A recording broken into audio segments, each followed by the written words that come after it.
GS smart class में आप सभी का स्वागत है। हमारे इस जीएस स्मार्ट क्लास को सब्सक्राइब कीजिए और साथ में इस बेल आइकन को दबाइए ताकि आगे आने वाले वीडियो के नोटिफिकेशन आपको आसानी से मिल सके। तो दोस्तों, मैं ताजिब सर आज आप लोगों के लिए सामान्य विज्ञान से संबंधित 25 महत्वपूर्ण प्रश्न को लेकर आया हूँ। आज हम लोग इस वीडियो में 25 महत्वपूर्ण प्रश्न को देखेंगे जो एग्ज़ाम में बार बार पूछे जाते हैं। तो दोस्तों, बिना कोई देरी किए प्रारंभ करते हैं। पहला प्रश्न है, विटामिन सी का सर्वोत्तम स्रोत कौन सा है? वह कौन सा फल है जिसमें विटामिन सी प्रचुर मात्रा में पाया जाता है? कई बार एग्जाम में पूछा गया है। इसका उत्तर होगा आंवला। आंवला एक ऐसा फल है जिसमें विटामिन सी प्रचुर मात्रा में पाया जाता है। किसी भी एग्जाम में यह कई बार पूछा गया प्रश्न है। आइए हम लोग दूसरे नंबर पर देखते हैं। मानव शरीर में गुर्दे का प्रमुख कार्य क्या है? गुर्दे का प्रमुख कार्य क्या है? इसका सही उत्तर होगा शरीर से बेकार द्रव्य को बाहर निकालना। ने हम जानते हैं कि मानव शरीर में पाचन क्रिया मुख से प्रारंभ होती है और छोटी आंत में जाकर के पाचन क्रिया पूर्ण हो जाती है। तो पाचन क्रिया पूर्ण होने के बाद जो अपशिष्ट पदार्थ बचते हैं, जो बेकार द्रव्य पदार्थ बचते हैं, वह गुर्दे के माध्यम से बाहर निकलते हैं। अतः पूछा गया है कि मानव शरीर में गुर्दे का प्रमुख कार्य क्या है? तो इसका उत्तर होगा शरीर से बेकार द्रव्य को बाहर निकालना। आइए हम लोग तीसरे प्रश्न को देखते हैं।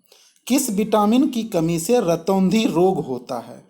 वह कौन सा विटामिन है जिसकी कमी से रतौंधी रोग होता है? तो इसका सही उत्तर होगा विटामिन ए। विटामिन ए की कमी से रतौंधी रोग होता है। विटामिन ए, विटामिन ए का रासायनिक नाम क्या है?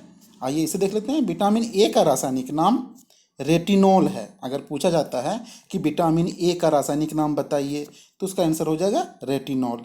तो विटामिन ए की कमी से कौन सा रोग होता है? रतौंधी होता है। आइए हम लोग चौथे प्रश्न को देखते हैं। राइबोसोम पादप का भूमिगत प्रारूप है, यानी राइबोसोम पादप जो है वह किसका प्रारूप है? तो इसका सही उत्तर होगा तना। राइबोसोम प्रारूप तना का प्रारूप है। पांचवें प्रश्न को देखते हैं। चेचक के टीके का आविष्कार किसने किया था? चेचक के टीके का आविष्कार किसने किया था? तो इसका सही उत्तर होगा एडवर्ड जेनर ने। एडवर्ड जेनर ने चेचक के टीके का आविष्कार किया था। इस एडवर्ड जेनर को जो है इम्यूनोलॉजी के पिता भी कहते हैं। इसका जन्म कहाँ हुआ था? बर्कले में हुआ था। बर्कले कहाँ है? यूके में है। बर्कले जो है वह यूके में पड़ता है। तो याद रखिएगा, एडवर्ड जेनर ने चेचक के टीके का आविष्कार किया था। इस एडवर्ड जेनर को इम्यूनोलॉजी के पिता भी कहा जाता है। इसका जन्म बर्कले में हुआ था। बर्कले यूके में पड़ता है। आइए छठे प्रश्न को देखते हैं। मानव शरीर में कुल हड्डियों की संख्या कितनी होती है? हमारे शरीर में हड्डी की संख्या कितनी है, यह पूछा गया है। तो इसका सही उत्तर होगा 206। मानव शरीर में हड्डियों की संख्या टोटल 206 होता है। लेकिन अगर एग्जाम में पूछा जाता है कि बाल्यावस्था में कितने हड्डी होते हैं, तो बाल्यावस्था में अगर पूछा जाएगा तो उसका उत्तर हो जाएगा 208। जब मनुष्य का बालक, जो बच्चे जो होते हैं वो बाल्यावस्था में होता है तो उस समय उसकी हड्डी की संख्या 208 होती है। लेकिन जब वे बड़े हो जाते हैं तो यानी कि एक मनुष्य में 206 हड्डियां होती है। आगे बढ़ते हैं सातवें प्रश्न की ओर। शरीर की सबसे लंबी अस्थि है, उसका नाम बताना है। शरीर की सबसे लंबी अस्थि कौन सी है? इसका सही उत्तर होगा फीमर, जांग की हड्डी। नहीं, हम जांग की जो फीमर हड्डी होती है वह मानव शरीर की सबसे लंबी हड्डी होती है। आठवां प्रश्न, शरीर में सबसे मजबूत हड्डी कौन सी होती है? हमारे शरीर की सबसे मजबूत हड्डी को पूछा जा रहा है, उसका नाम बताना है। शरीर में सबसे मजबूत हड्डी, इसका आंसर हो जाएगा जबड़े की हड्डी। कौन सी हड्डी? जबड़े की हड्डी सबसे मजबूत हड्डी होती है। नवा प्रश्न, मनुष्य का हृदय 1 मिनट में कितनी बार धड़कता है? मनुष्य का शरीर 1 मिनट में कितनी बार धड़कता है? इसका सही उत्तर क्या होगा? इसका सही उत्तर होगा 72 बार। मनुष्य का शरीर 1 मिनट में 72 बार धड़कता है। आइए इसके बारे में थोड़ा और जान लें। भ्रूण अवस्था में जो बालक बच्चे होते हैं वह 1 मिनट में 150 बार उसकी धड़कन होती है। जब भ्रूण अवस्था में ये बच्चे होते हैं तो 150 बार उसका उत्तर हो जाएगा। और एक धड़कन में लगभग 70 ml, कितना? 70 ml रक्त पंप होता है। एक धड़कन में 70 ml रक्त पंप होता है, याद रखिएगा 70 ml। आगे बढ़ते हैं।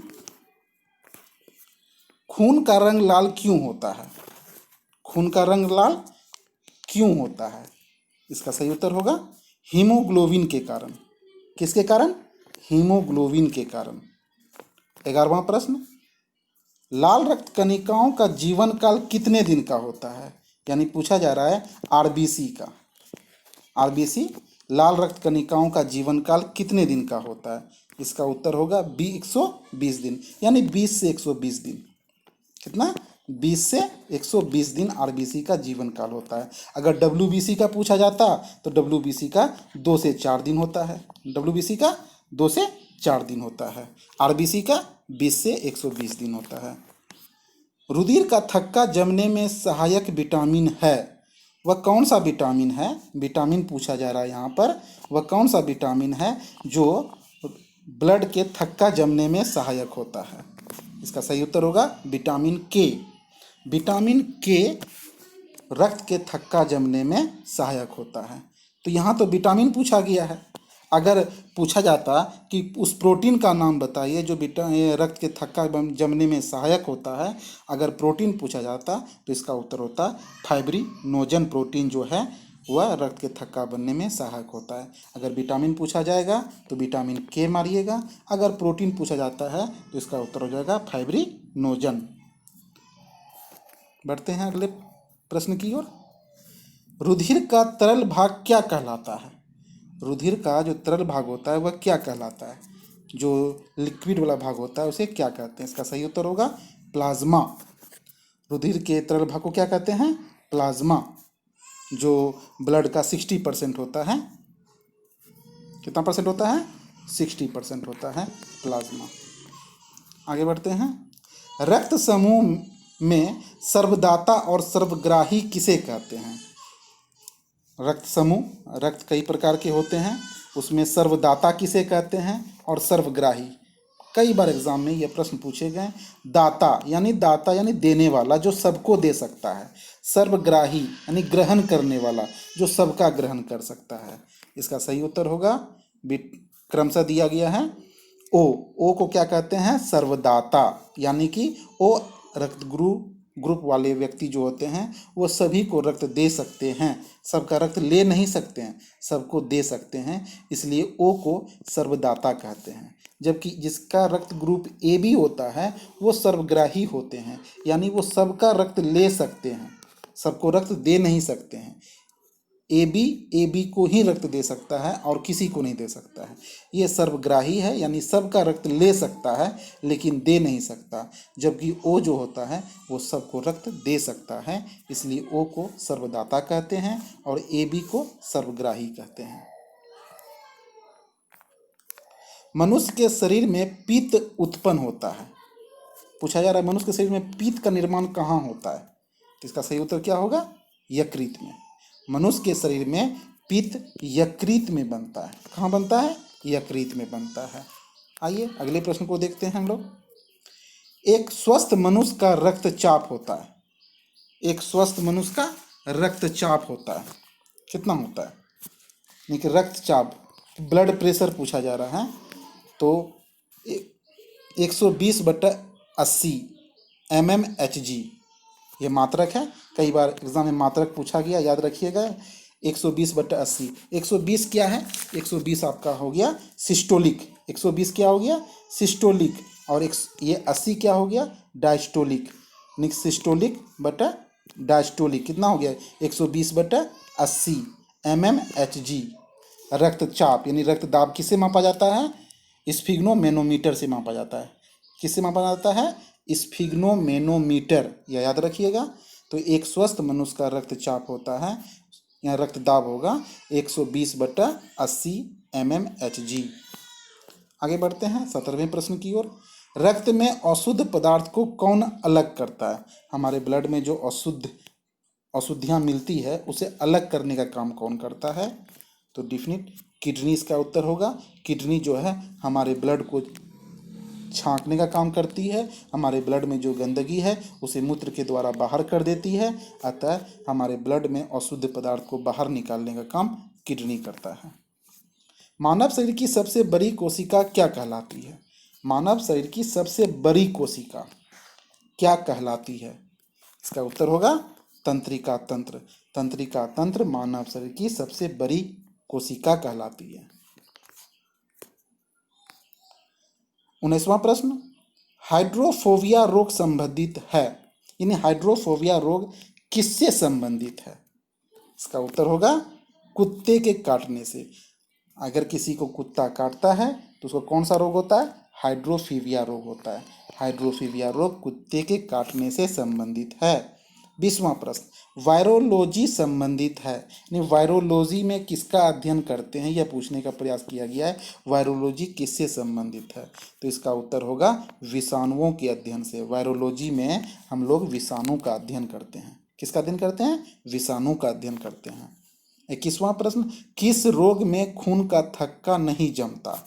कौन सा ऐसा रोग है जिसमें अगर मनुष्य को हो जाए तो खून का थक्का कटने के बाद खून का थक्का नहीं जमता है या देर से जमता है? इसका उत्तर होगा हीमोफीलिया। कौन सा रोग? हीमोफीलिया। हीमोफीलिया रोग के बारे में आप लोग मानव रोग के बारे में पढ़े होंगे। यह रोग किसके द्वारा होता है? यह रोग का वाहक तो स्त्रियां होती है। इस रोग का वाहक कौन होता है? स्त्रियां होती है। लेकिन यह रोग मुख्य रूप में किस में होता है? पुरुष में होता है। यह रोग महिला में तभी होता है जब उसके दोनों गुणसूत्र X और X प्रभावित होते हैं। और इस रोग में यह रोग जिसको हो जाता है उस व्यक्ति को कटने पर रक्त का थक्का नहीं जमता है या औसतन थोड़ा देर से जमता है। ठीक ना। और कहा जाता है कि हेल्डेन का मानना है, किनका मानना है? हेल्डेन, नाम याद रखिएगा, यह भी कभी कभी पूछा गया है। हेल्डेन का मानना है कि यह रोग जो है वह ब्रिटेन की महारानी विक्टोरिया से प्रारंभ हुआ है। किससे प्रारंभ हुआ है? ब्रिटेन की महारानी विक्टोरिया से प्रारंभ हुआ है। बढ़ते हैं हम लोग अगले प्रश्न की ओर। ट्रेकोमा एवं ग्लूकोमा रोग किससे संबंधित है? ये दोनों रोग के नाम हैं, ट्रेकोमा और ग्लूकोमा। यह रोग किससे संबंधित है? तो यह रोग आँख से संबंधित है। किससे है? आँख से। आँख में ही ट्रेकोमा रोग होता है और ग्लूकोमा रोग होता है। अगला प्रश्न 23वां प्रश्न है, प्लाज्मोडियम परजीवी किस रोग का वाहक है? प्लाज्मोडियम परजीवी किस रोग का वाहक है? वह कौन सा रोग है जिसका वाहक प्लाज्मोडियम है? तो यह हो जाएगा मलेरिया रोग। मलेरिया रोग जो होता है वह प्लाज्मोडियम परजीवी के कारण होता है। इस रोग में वाहक की भूमिका कौन अदा करता है?